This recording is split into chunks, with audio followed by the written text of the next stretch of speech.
Hay una pregunta que mucha gente se hace en voz baja porque da miedo decir en voz alta. ¿Qué pasa si Irán obtiene la bomba nuclear? Y la respuesta honesta no es la que te da la izquierda, que minimiza el peligro para no quedar del lado de Israel. Esa que tiende a defender el régimen iraní por ser antiimperialista, ignorando que es una teocracia que ahorca a homosexuales, lapida a mujeres y aplasta a su clase obrera. La derecha tiende a romantizar la intervención de Israel y Estados Unidos, ignorando que sus intereses son completamente ajenos al bienestar del pueblo iraní. Ambas lecturas son intelectualmente deshonestas y en el fondo tratan al iraní como un objeto de la historia en lugar de un sujeto. Y hoy vamos a hablar de eso sin anestesia ideológica. Para entender lo que está pasando hoy hay que ir atrás, a 1979. Irán vivió una revolución que en su momento fue genuinamente popular. No fue solo de los clérigos. Había marxistas, liberales, estudiantes laicos, todos unidos para derrotar al Shah, que era una dictadura modernizadora pero brutalmente represiva, sostenida por la CIA desde el golpe de 1953.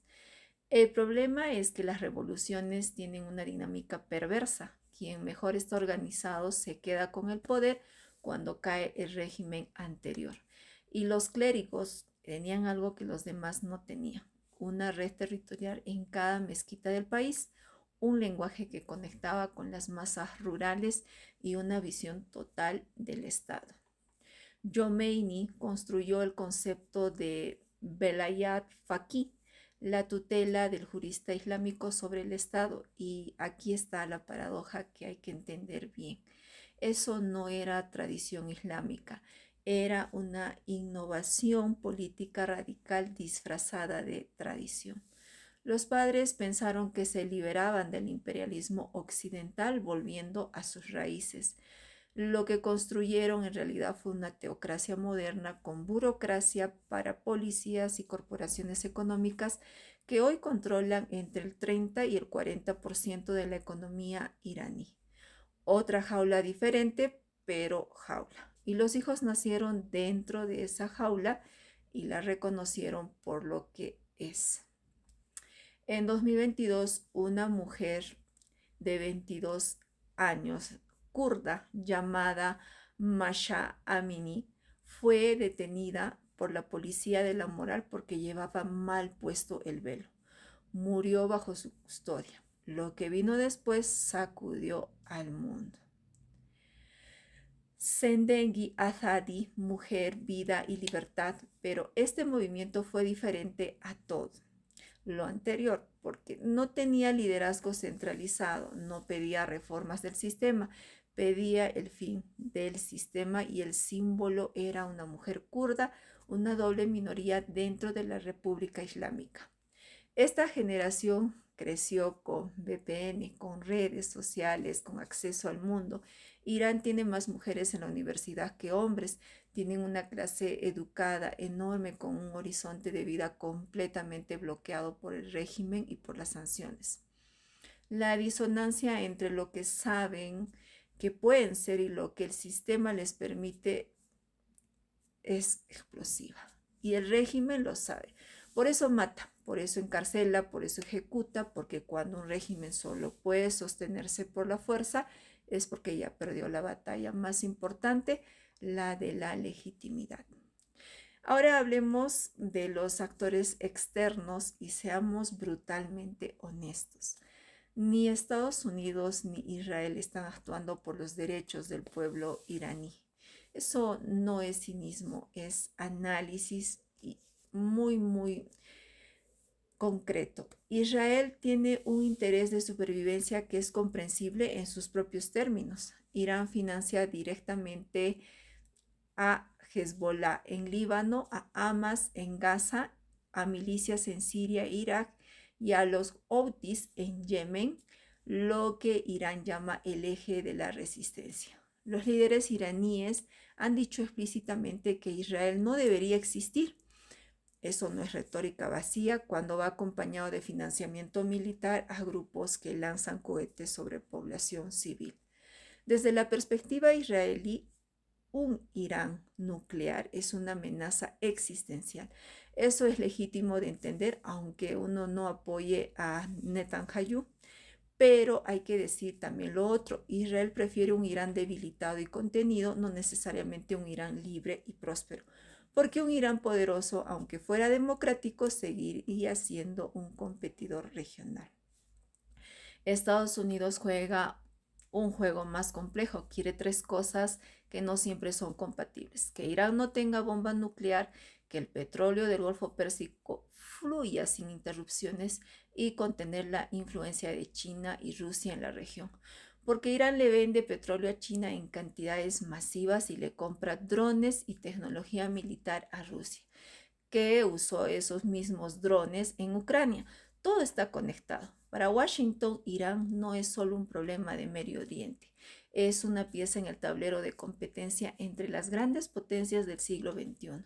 China y Rusia quieren que Irán siga siendo un elemento desestabilizador para Occidente, sin llegar a una guerra abierta que interrumpa los flujos de energía de los que ellos también dependen. Beijing firmó un acuerdo de cooperación de 25 años con Irán en 2021. Rusia lo usa como proveedor y como contrapeso a la OTAN. Ninguno de los cuatro actores, Israel, Estados Unidos, China, Rusia, tiene como prioridad real el bienestar del pueblo iraní. Y eso hay que tenerlo claro. Irán está hoy en el momento de mayor vulnerabilidad estratégica desde la guerra con Irak en los años 80. Y esto hay que entenderlo bien. El eje de la resistencia está desmantelado. Hezbollah fue golpeado de manera devastadora por Israel en 2024. Su liderazgo histórico eliminado, su infraestructura militar destruida en gran medida. Hamas fue militarmente degradado en Gaza. El gobierno de Assad en Siria colapsó, cerrando el corredor terrestre que Irán usaba para mover armas hacia el Mediterráneo. Los Houthis siguen activos pero más aislados. En menos de 18 meses, Irán perdió décadas de inversión en su arquitectura de poder regional, lo que llamaban defensa avanzada, pelear sus guerras lejos de su territorio usando proxies. Esa estrategia está en ruinas y al mismo tiempo el programa nuclear está más avanzado que nunca.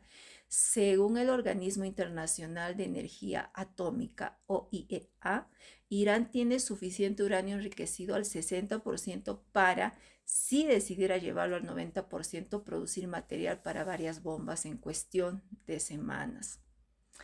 No tiene todavía una bomba operativa con sistema de entrega confiable, pero está más cerca que nunca.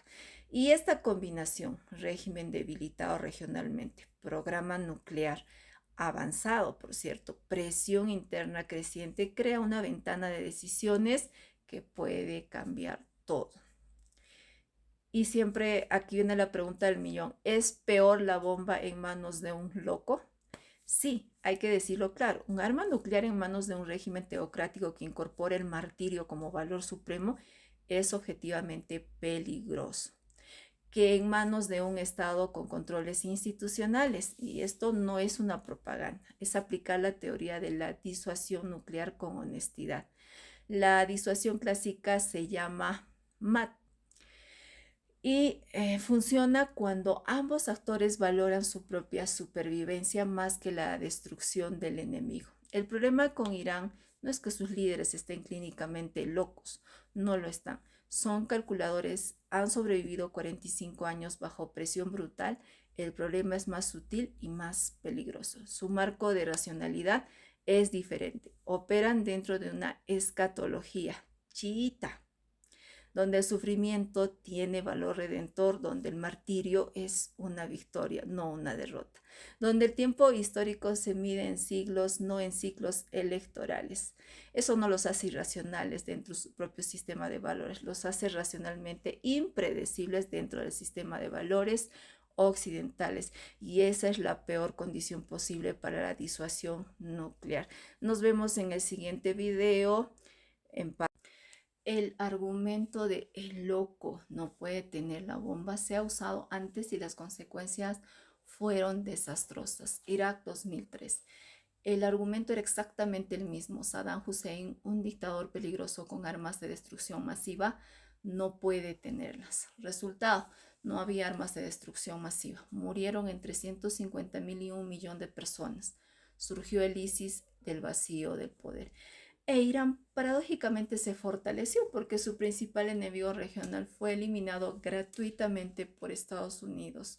Libia 2011. Gaddafi había abandonado su programa nuclear en 2003 a cambio de garantías occidentales. Lo derrocaron igual. La lección que aprendieron Corea del Norte e Irán es brutal. Los regímenes que entregan sus armas son derrocados. Los que las tienen no son tocados. Kim Jong-un tiene la bomba. Nadie habla de invadir Corea del Norte. Eso no es teoría conspirativa, es la lección empírica más obvia de los últimos 20 años. Irán la leyó perfectamente. Y aquí viene la pregunta, ¿y dónde está el derecho internacional? El derecho internacional en este conflicto es un campo de hipocresía sistemática de todos los actores. Irán viola el derecho internacional cuando financia milicias que atacan civiles, cuando asesina a disidentes en el exterior, cuando aplasta los derechos de su propia población bajo tratados que el mismo Irán firmó. Contradictorio. Israel viola el derecho internacional cuando construye asentamientos en territorios ocupados, cuando realiza operaciones militares en estados soberanos sin declaración de guerra, cuando asesina científicos en territorio iraní. Y Estados Unidos viola el derecho internacional cuando aplica sanciones extraterritoriales que obligan a países terceros a elegir entre comerciar con Irán o con Estados Unidos. Cuando en 1988 derribó un avión civil iraní con 290 personas a bordo y nunca fue formalmente responsabilizado. Y aquí viene la hipocresía más grande de todas, el Tratado de No Proliferación Nuclear, el TNP. Irán lo firmó, lo que significa que tiene un derecho reconocido por el Tratado de Desarrollar Energía Nuclear Civil, incluyendo enriquecimiento de uranio. Israel nunca firmó el TNP. Se estima que tiene entre 80 y 400 cabezas nucleares. Estados Unidos nunca ha presionado a Israel para que firme ni para que someta sus instalaciones a inspección internacional. Eso no significa que el programa iraní no sea una amenaza. Significa que el argumento de la no proliferación aplicado selectivamente no tiene legitimidad moral. Y los iraníes lo saben y lo usan y tienen razón en ese punto específico, aunque sea un régimen que viola los derechos humanos todos los días. Y la pregunta que siempre aparece, ¿pueden los iraníes liberarse solos? Y hay que corregir algo que se dice mucho y que suena bien justamente a esta pregunta, que la presión externa no funciona, que hay que dejar que el cambio venga desde adentro. Suelen decir que nadie intervenga, que nadie diga nada. Suena respetuoso, suena antiimperialista, pero no resiste el análisis histórico. Miren Venezuela, años de protestas masivas, opositores arrestados, torturados, exiliados, una economía destruida, una sociedad que mayoritariamente rechazaba al régimen y Maduro seguía en pie. ¿Por qué? Porque los regímenes que tienen control total del aparato coercitivo no caen por presión interna sola. Necesitan que ese aparato se fracture y ese aparato no se fractura mientras tenga recursos, mientras tenga apoyo externo y mientras no haya una presión combinada que haga insostenible el costo de mantenerse. Fue la presión externa combinada, sanciones, aislamiento diplomático, reconocimiento de la oposición, lo que creó las grietas reales en Venezuela. No fue suficiente para terminar el régimen, pero sin esa presión externa no habría ni la esperanza que existe hoy. Ahora apliquemos eso a Irán y veamos por qué el caso es aún más extremo. Los guardianes de la revolución en Irán no son solo una fuerza militar, son un imperio económico. Controlan empresas, puertos, importaciones, construcción, petróleo. Se estima que manejan entre el 30 y el 40% de toda la economía iraní. Tienen tanto que perder materialmente que nunca, bajo ninguna circunstancia, permitirán una transición pacífica desde adentro. Es un Estado dentro del Estado, con interés propio en su propia supervivencia, con recursos propios para financiarla. Eso significa que la presión externa no es opcional, es necesaria. La pregunta real no es si se necesita, es qué tipo de presión y con qué objetivo. Y aquí está el problema central con lo que hace Estados Unidos e Israel hoy. La presión que aplican está diseñada para sus propios intereses estratégicos, contener el programa nuclear, eliminar los proxies regionales, no para producir una transición democrática en Irán. No hay una hoja de ruta política, no hay un plan para el día después, solo contención y, en el caso israelí, potencia, acción militar. Eso es exactamente lo que pasó en Irak. Se eliminó al dictador sin plan para el día después y el resultado fue el caos, el ISIS y paradójicamente un Irán más fuerte. La presión externa es necesaria, pero presión externa sin estrategia política de transición no libera pueblos, los deja en el vacío y de eso hay muchos ejemplos. Entonces llegamos a la contradicción que nadie quiere nombrar. Se necesita presión externa para fracturar el régimen, pero la presión que se está aplicando está diseñada para los intereses de Washington y Tel Aviv, no para el bienestar del pueblo iraní. Las sanciones castigan a la población más que al régimen. Los jerarcas tienen mecanismos para evadir sanciones. El médico en Teherán que no puede comprar medicamentos importados. La familia de clase media que vio evaporarse sus ahorros por la inflación, esos son los que pagan las sanciones. No, Yamenei. Las amenazas militares le dan al régimen exactamente lo que necesitan internamente, activar el nacionalismo de supervivencia. Cada vez que Netanyahu habla de bombardear Irán, Yamenei le da las gracias en privado, porque une a sectores de la población que de otra manera estarían en la calle protestando. La única salida que combina presión real con perspectiva política es un modelo que muy pocos están discutiendo. Sanciones quirúrgicas dirigidas específicamente a los guardianes de la revolución y su imperio económico, combinadas con un acuerdo negociado sobre el programa nuclear que incluye garantías creíbles y permanentes y un reconocimiento explícito y sostenido de la oposición democrática iraní como interlocutor legítimo. Algo parecido en la estructura a lo que se intentó con Venezuela, imperfecto, lento, frustrante, pero con una lógica política detrás. JCPOA de 2015, el acuerdo nuclear que Trump destruyó unilateralmente en 2018, era un primer paso en esa dirección. Era imperfecto, pero funcionaba. Su destrucción fue uno de los errores estratégicos más costosos de la política exterior americana reciente, porque demostró que los acuerdos con Estados Unidos no tienen garantía de permanencia. Y si los acuerdos no se respetan, ningún régimen entregará su única carta de disuasión real. El mundo con Irán nuclear es peligroso, eso es verdad. El camino militar para evitarlo también es peligroso y puede producir exactamente el caos que dice querer evitar. Eso también es verdad. Los iraníes no pueden liberarse solos. Eso lo demuestra Venezuela, lo demuestra la historia. Necesitan presión externa, pero esa presión tiene que venir con una estrategia política real, no solo con intereses geopolíticos disfrazados de liberación. Los jóvenes que salen a la calle en Teherán sabiendo que pueden ser arrestados, torturados o ejecutados por pedir libertad, no están actuando por los intereses de Washington ni del Tel Aviv. Están actuando porque quieren vivir en un país donde su vida tenga sentido. Merecen algo mejor que ser una pieza en el tablero de otros.